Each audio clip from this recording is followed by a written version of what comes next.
அந்த வீட்டுல யாருமே காணுமே.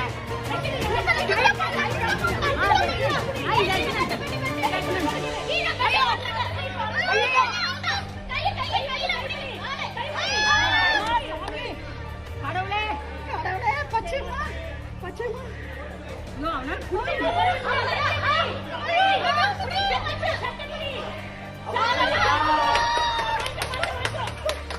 யார் வீட்டு குழந்தை யார்